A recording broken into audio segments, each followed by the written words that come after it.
Hi, I'm Matthew Sadler. And I'm WIM Natasha Regan. Welcome to this game from the TCEC Top-of-the-Top's bonus tournament. This game is between Stockfish as white and Stoofvlees as black. And Stockfish has been given the move 1b3 as the opening, the Nimzowitsch-Larsen Opening. Stoofvlees plays very interestingly and aggressively. We are thinking of Stoofvlees as rather like the Morozevich of the engine world. It plays lots of sacrificial ideas, very, very creative. Sometimes it oversteps the mark, but its best games are absolutely fantastical. In this particular game, Stoofvlees plays an aggressive opening and sacrifices a piece in the opening in a really very surprising way. Stockfish later returns the piece, and then Stoofvlees sacrifices a queen for a rook and a knight, and in order to get a highly dangerous g-pawn. The game is fascinating, and Stockfish counterattacks, and the end is a perpetual check. That's right. Let's have a look at this game then. I'll just show how this came about, and you'll see how how it all started. So 1b3 was the book that was specified, and then the engines are on their own. And actually, there were a number of games played in this opening. So it's actually quite interesting to see what the best chess engines in the world on the probably the best hardware in the world are doing, and how they fight it. And Stoofvlees came up with a very aggressive way of playing against the 1b3, the Nimzowitsch-Larsen. This might well be something that could be interesting to viewers if ever they face this, because I think this would be very surprising.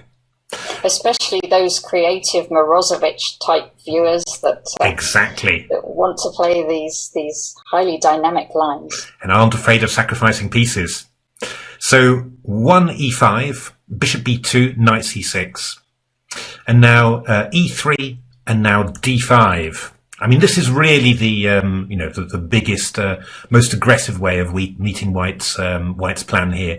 Just White's hasn't occupied the centre, so Black occupies it with both pawns. Now, the big thing for White here is that White can play bishop b5, attacking the knight on c6. Now, funnily enough, in a previous tournament, I'm not quite sure which TCEC tournament it was, Leela came up with a very creative knight ge7, which was a pawn sacrifice, bishop e5, a6 takes, and knight takes, with the idea of following up with queen g5, attacking g2. It was quite wild and very interesting. Stoofvlees played the traditional bishop d6. And here White plays f4, attacking the pawn on e5. The basic point... Black, of course, can't take on f4 because of bishop g7. Bishop g7, exactly. So, and this is actually, I don't know whether you know that, but there's the Owen's defense as Black, e4, b6. And this is just simply with an extra tempo for White. And that extra tempo is bishop b5, which is, pretty useful. Now, the thing is, I used to play this quite a bit when I was quite young, 14, 15. I had a period where I got fed up with my mainline d4 openings and played b3 a lot. And that was actually the advice of my coach, Steve Giddins, and it was actually instrumental in me getting my third IM norm. So b3 has got a very special place for me as an opening. And I always, whenever I got this position, I always felt that Black had fallen into some sort of trap. I got a number of good positions games. I can just show you one of my games quickly, because that's quite nice, from when I was about 14 or 15 against a Belgian FIDE master, I think, Mark Geenan. And knight f3, f6, knight c3, attacking the pawn on e6, bishop e6 defending, castles. And here Black played the move a6, which gave me a very nice tactical possibility to take, knight takes c5, bishop takes e5 and queen h5 check, forking the king and the bishop on e5. Black played bishop f7 and I went rook f7, takes queen e5. He wouldn't have known what had hit him. No, it was quite the opening. Quite surprised, a calm opening like 1b3. And it got steadily worse for him really, because I go knight a4. He took, which probably wasn't the best move, I think, and then I'm just getting a knight onto c5 check as well, which is very unpleasant. So black played knight f6, I took, rook f6. He gave up another pawn, I came back, and, complete domination. I just went knight c5 and d4 and then pushed my queenside pawns. But that's, that's the kind of thing that I was thinking about getting when playing this line. But Stoofvlees plays it an awful lot better. He plays queen h4 check, g3 and queen e7. So it's very similar to what I got against Mark Guinan, but black's taken the time to weaken white's light squares, and this is a very nice thing indeed. First of all, kind of blocks the queen coming out, queen e1 to g3 or h4, which often happens otherwise, and it gives squares like h3 later for the bishop when white goes knight f3. So this is actually quite a very good interposition there. So knight f3 from white, and now f6. And this is actually kind of a little trap for white, because it looks like white's got some tactics very similar to what you saw in my game against Guinan. F takes e5, takes e5, and now a couple of possibilities. You could try knight takes e5 here, with the idea bishop takes e5, I go bishop check, and of course if pawn takes there, then I've got queen h5 check, picking up the bishop. However, black has the very unpleasant move king d8, and all of a sudden you've got two bishops hanging. You've got the bishop on c6 hanging, and also the bishop on b2. So this is a complete disaster for white. He's just going to lose a piece. Something like bishop e5, queen e5. I'm threatening to take the rook on a1 even. So that's a very cunning little trick. So white could try bishop takes c6, takes, and knight takes e5. So, you got rid of the bishop beforehand, and now you're doing this. But actually, you've got rid of your light squared bishop. Obviously, even with the queen h4 check, this has weakened so many light squares. And, in my engine games, this was not surviving well at all for white, I can tell you. So, knight takes c6, I think. There's various moves, but knight takes c6 was a game of my engines. I think it was Stoofvlees against Stockfish actually. Bishop f6 and castles, and this went very badly very quickly. Rook takes f6, d4, which actually lost a piece to bishop b4, and rook c6, and bishop takes c3 was impossible. Nasty. That pin is very very nasty indeed. So bishop, this pawn grab is really too risky. I mean, if you go something like knight d3, then bishop g4 takes queen e6, queen c1 forced, queen f6, followed by castles kingside, and this is really really bad for white. So this rapid pawn grab is too risky. So what white often plays, if you go castles, then black plays bishop g4, which is surprisingly annoying. Black's just threatening e5 to e4, and because you've forced this g3, you can't play h3, for example, to chase away the light squared bishop. So white plays knight c3, just like I did against Guinan, and then bishop e6. And here white's main plan here is to take on e5, f takes e5, and now there's two possibilities. There's d4, which is the sharpest line, which we'll have a look at in the game. There's also the possibility of playing e4, which is quite interesting, just attacking this d5 pawn, looking to get the knight on c3 active after you play d4. The only problem is that these pawns on e5 and d4 are really blocking in the bishop on b2, so that piece is really useless. And that actually gives black quite a lot of decent counterplay. I think in a game against AllieStein, Stoofvlees played queen d7, castles, knight f6 is the calm way to do things.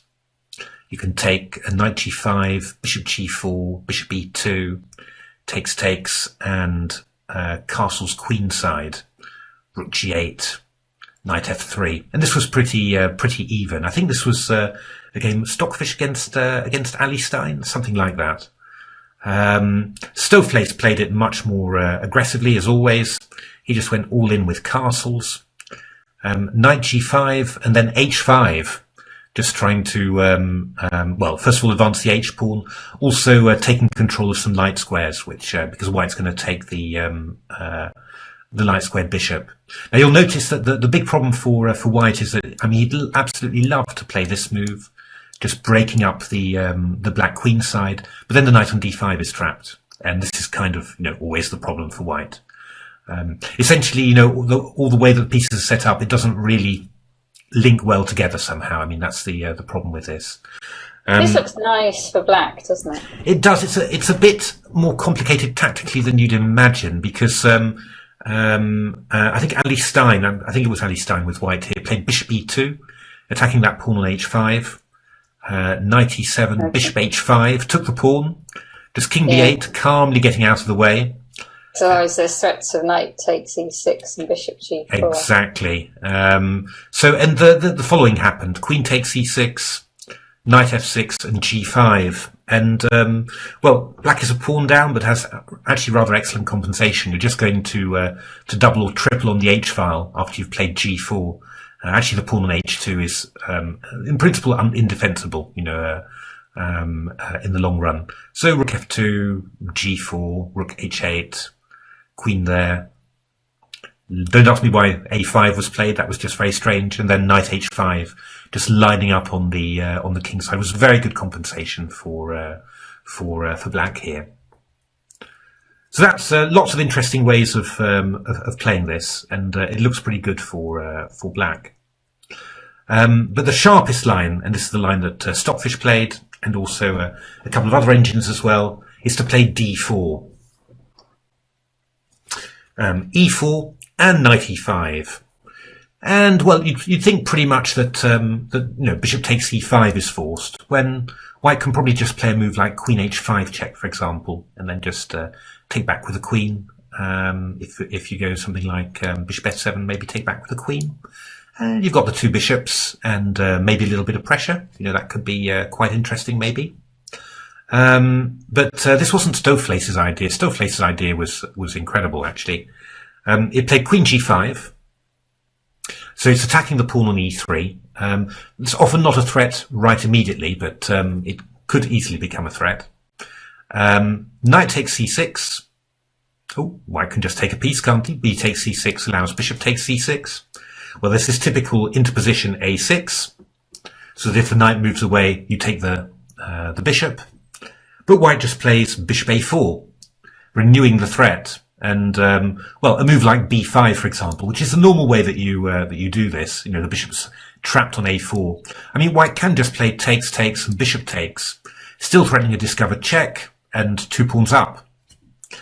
But Stoofvlees' idea was much more radical. This is, yeah. You wouldn't expect this one. No. I mean, it's just incredible, this one. Just knight f6.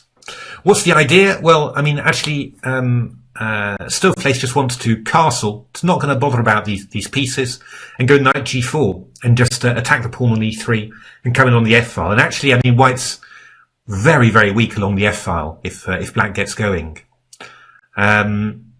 So what can white do here? Well, in our game, we'll see that Stockfish played queen d2, simply didn't like the look of it and gave the piece back, castle queenside, tried to get the king out of the way.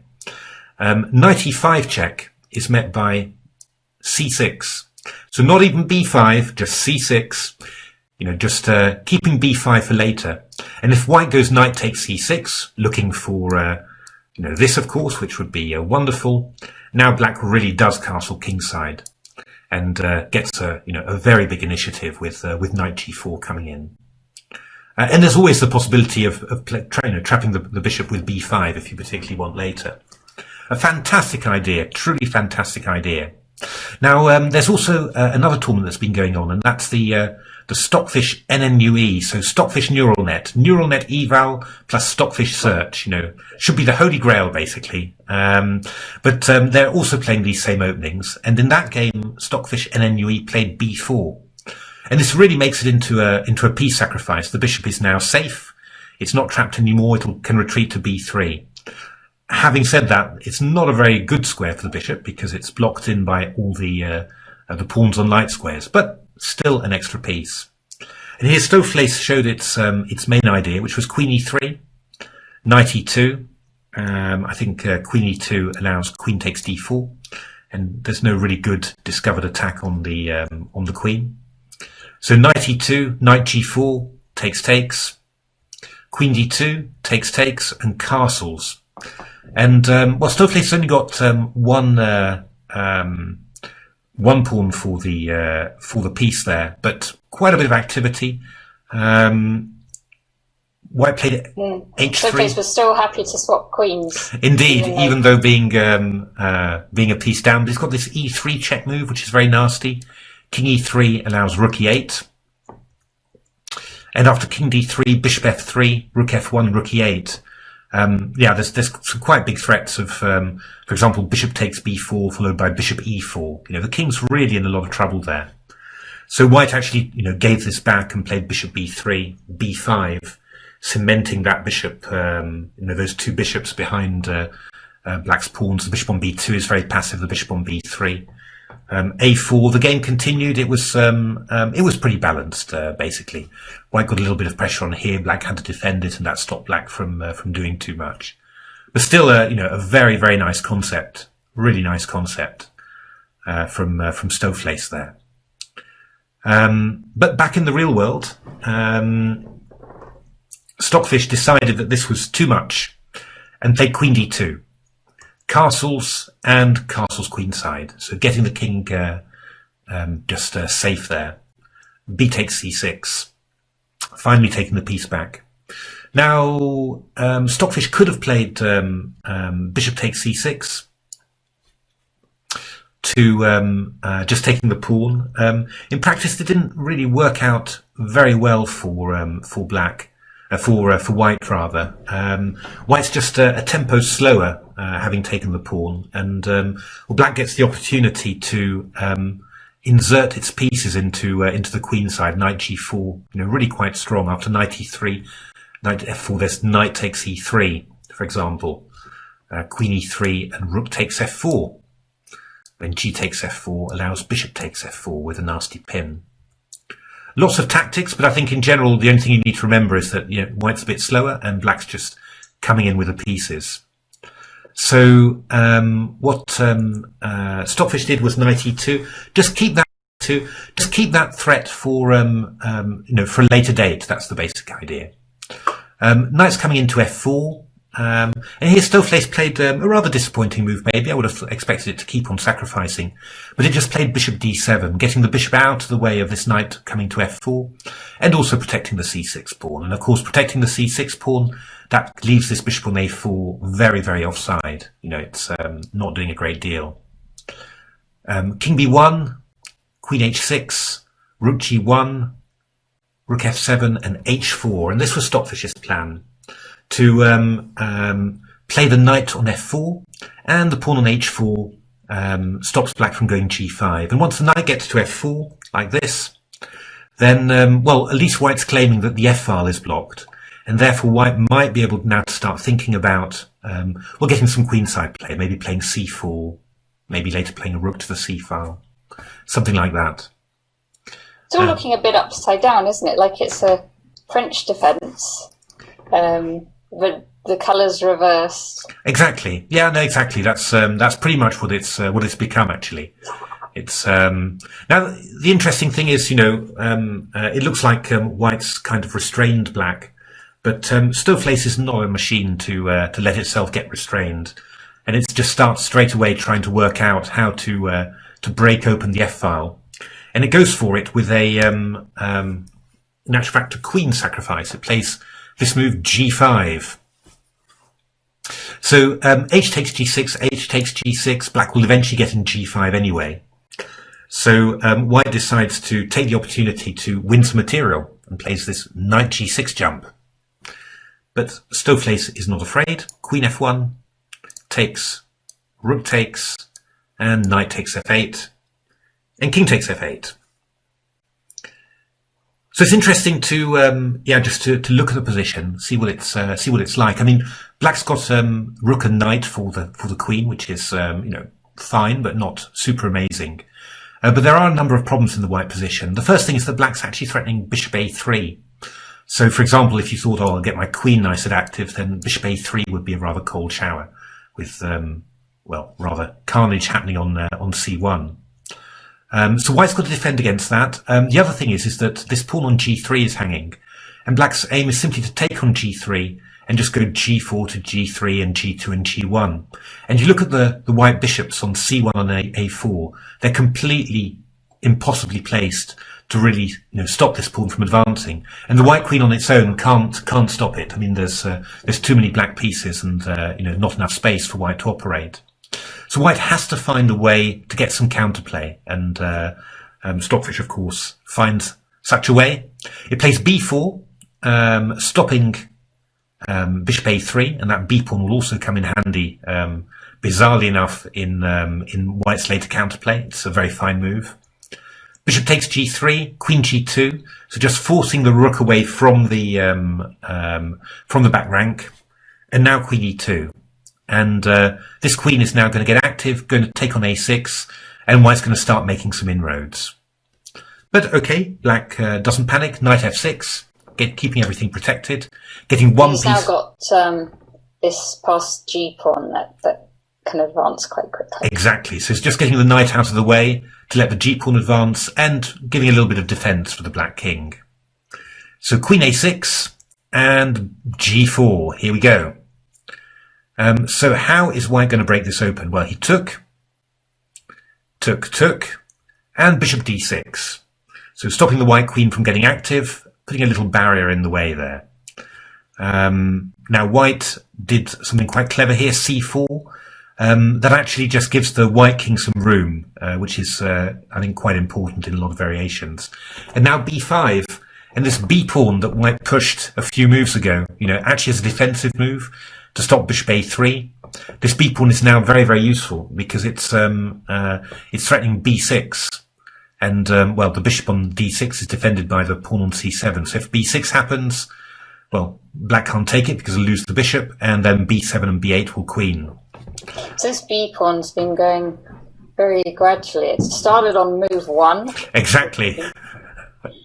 And then b4 was an important defensive move, and now b5 is quite an attacking move. Indeed. And after king e7, the pawn moved one move further to b6. C takes b6, and it's gone, I'm afraid, yeah. But the black king has been opened, and the queen, of course, is extremely effective in these situations. So it looked like it was going to end here in perpetual check, but then Stockfish decided that it could still punt a little bit, and it went queen d8.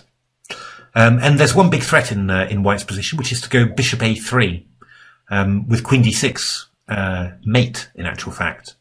But, well, I don't know whether you saw our previous video on Stockfish against AllieStein, where AllieStein decided that a rook was enough for the queen as long as you had some dangerous passed pawns. Well, Stoofvlees is pretty much like that too. So it played c3. And now Stockfish retracted with queen a8 check. If it goes bishop a3, then g3, queen d6 check, and king c4 is extremely dangerous for white.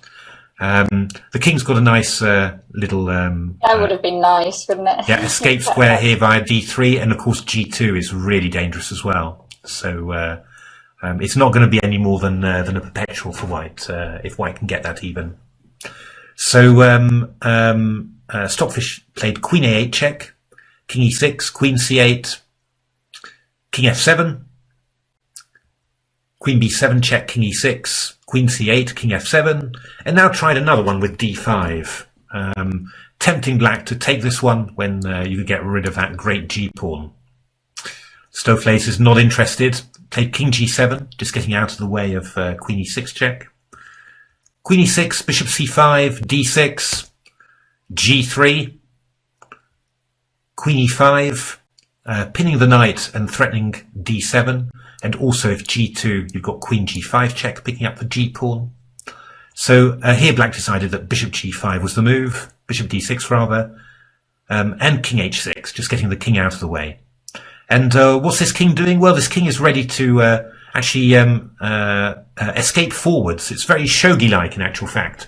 So king h5 to g4 to h3 is possible, and all the time, of course, you've got this passed pawn. And actually, white doesn't have any passed pawns anymore, so that sort of danger is gone. So queen e5, g2, and here Stockfish decided to use its tactical skill to force a draw. Queen g3, harrying the rook, has to move out of the way a bit, and then white gets the possibility for a perpetual check. And here the game was actually agreed drawn because both engines were assessing it as 0.00, which is completely equal. So there we are. I hope that you enjoyed that game. I thought it was well. It's one of those things, you know, that you choke on your cornflakes when you when you see a move like like knight f6. Simply, you know, just think, my goodness, you know, has the engine gone completely crazy? But in actual fact, it's a really beautiful way to get a big attack. And well, I don't know. I think if you played this against a human opponent, I think he'd be spending an awful lot of time desperately trying to work out what on earth you're doing, and then gradually feeling more and more worried. Yeah, I mean, again, it's something that we saw in the as I said, in the AllieStein game, Stockfish, AllieStein. If you haven't seen that video, I think the title is "You Have Never Seen a Reti Like This One." Then do go and have a look at it, because it's quite similar. It's the classic. It is a classic. It is an absolute classic, and it's quite similar again. You know, just the neural net's just working out that the queen, you know, isn't actually that dangerous in this position, and that stuff like passed pawns can actually be, very, very inconvenient for the queen. And that's a very, very nice, a very beautiful game, and this one's a nice example of that as well. So there we are. I hope you enjoyed that game. If you haven't subscribed to our channel, please subscribe. Please subscribe. Our target is to get to 5,000 subscribers. So we need every single one of you and your friends as well. So don't forget to tell them about our channel if you've enjoyed it.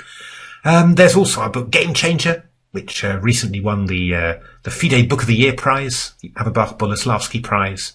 Loads of great games, just like this, between Stockfish, a slightly older version, and AlphaZero, the very first neural net. Some wonderful, wonderful games. But otherwise, thanks very much indeed for watching, and catch us next time. Thank you for watching.